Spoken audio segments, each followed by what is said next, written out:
안녕하세요. 오늘 우리가 좀 깊이 들여다볼 이야기는요. 사도행전 9장 뒷부분 19절부터 31절에 대한 조동현 목사님의 설교 영상입니다. 핵심 인물은 사울, 잘 아시죠? 예수 믿는 사람들을 엄청나게 박해하던 인물이잖아요. 근데 이 사람이 정말 갑자기 돌아서서 예수를 전하기 시작해요.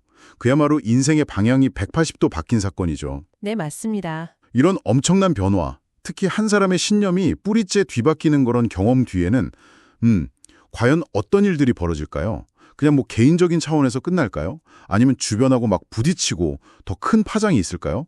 사울의 이야기를 따라가면서 이 질문을 한번 파헤쳐보죠. 네, 이 설교 영상은 바로 그 지점을 되게 잘 짚어줍니다. 변화 직후에 오는 그 경랑 같은 거요. 그리고 그로 인해서 생기는 피할 수 없는 갈등들, 또 그 과정에서 공동체, 그리고 그 공동체로 다시 연결해주는 어떤 다리 역할, 그러니까 중재자라고 할 수 있겠죠? 그 역할이 얼마나 중요한지 보여줍니다.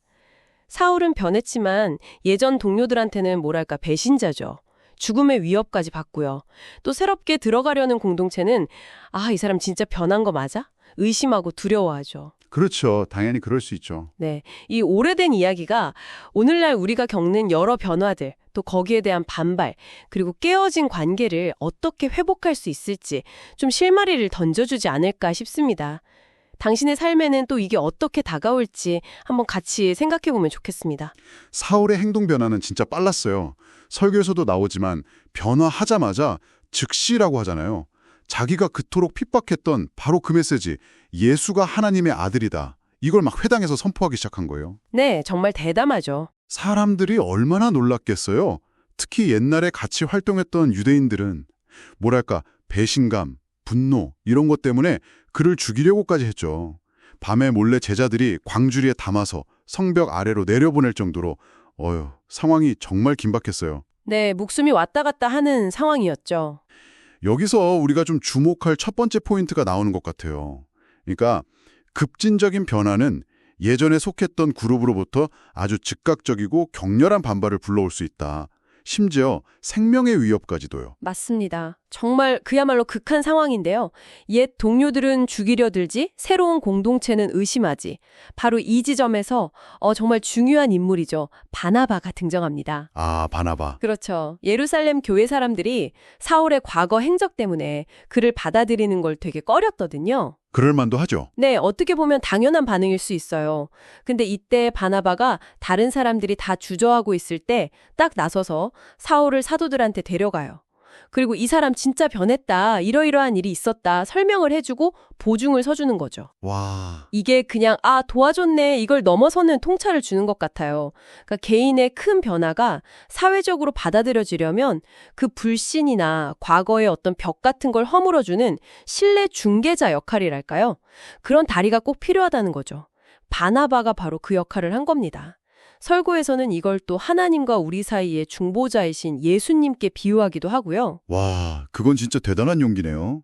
생각해보면 사울의 그 악명을 바나바가 모를 리 없잖아요. 어쩌면 자기도 위험해질 수 있는데 그걸 감수한 거니까요. 그렇죠. 굉장한 결단이었을 겁니다. 그리고 그 바나바의 중재 덕분에 사울이 마침내 예루살렘 교회 공동체에 받아들여지고 같이 복음을 전할 수 있게 되잖아요.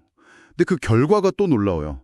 성경 기록을 보면 그 시기에 유대와 갈릴리, 사마리아 교회가 평안해서 든든히 서가고 수가 더 많아졌다. 이렇게 나오거든요. 네, 맞아요. 이게 마치 설교에서 비유한 것처럼 변화된 사울이라는 좋은 재료가 있었고 또 바나바의 중재라는 숙련된 기술이 만난 거죠. 그래서 개인 한 명이 아니라 공동체 전체가 함께 성장하고 단단해지는 그런 결과가 나타난 거예요. 아, 개인의 변화와 공동체의 수용, 이 두 개가 딱 결합될 때 나오는 시너지 효과군요. 정확합니다. 그리고 설교는 여기서 한 발 더 나아가는데요. 이런 진짜 변화 있잖아요. 복음적인 변화. 이건 세상이 추구하는 가치, 예를 들면 성공이나 안전 같은 거랑은 좀 다른 길을 가기 쉽다는 거죠. 오히려 희생이나 섬김 이런 쪽으로 가니까 필연적으로 세상과 좀 부딪히거나 핍박을 받을 수도 있다. 사울이 옛 동료들에게 핍박받았던 것처럼요. 역설적이네요. 네, 그렇죠. 근데 역설적으로 바로 그런 갈등이나 어려움이 오히려 그 변화가 진짜라는 증거가 될 수도 있다. 이런 해석인 거죠. 사울도 보면 생명의 위협 속에서도 타협 안 하잖아요. 오히려 더 담대하게 자기가 믿는 바를 전했죠. 자, 그럼 오늘 이야기를 통해 우리가 좀 붙잡을 수 있는 핵심들을 정리해 볼까요?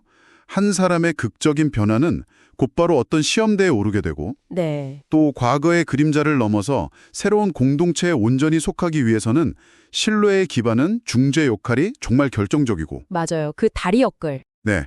그리고 이 두 가지가 잘 어우러질 때 비로소 공동체 전체가 더 강해지고 성장할 수 있다. 이런 흐름을 저희가 본 것 같습니다. 그렇다면 이 모든 이야기가 오늘을 살아가는 당신에게는 어떤 울림을 줄까요? 글쎄요. 이 이야기는 우리 각자가 어쩌면 변화를 겪은 사울의 입장이 될 수도 있고 또 동시에 다른 누군가의 변화를 그 사람이 속한 공동체와 잘 연결해주는 바나바, 즉 중재자의 역할을 해야 할 때도 있다는 걸 좀 보여주는 것 같아요. 아, 그렇네요. 두 역할 다 가능성이 있군요. 네, 당신의 삶이나 주변을 한번 이렇게 돌아보시면 어떨까요? 혹시 당신이 바나바가 되어줘야 할 사람, 변화 속에서 좀 힘들어하는 누군가가 있지 않은지, 아니면 반대로 지금 당신 자신이 공동체와 가시 연결되기 위해서 누군가의 도움이 절실히 필요한 그런 사울의 순간에 있지는 않으신지요? 이 설교의 관점에서 보자면 어쩌면 우리는 갈등 자체를 너무 두려워할 게 아니라 그 갈등을 어떻게 지혜롭게 잘 통과하면서 연결을 만들어갈 것인가 이걸 고민해야 하는 건 아닐까요? 갈등을 피하는 게 능사가 아니다. 네, 오히려 그 과정이 진짜 성장을 이루는 길일 수 있다는 생각 한번 스스로에게 질문을 던져보시면 좋겠습니다.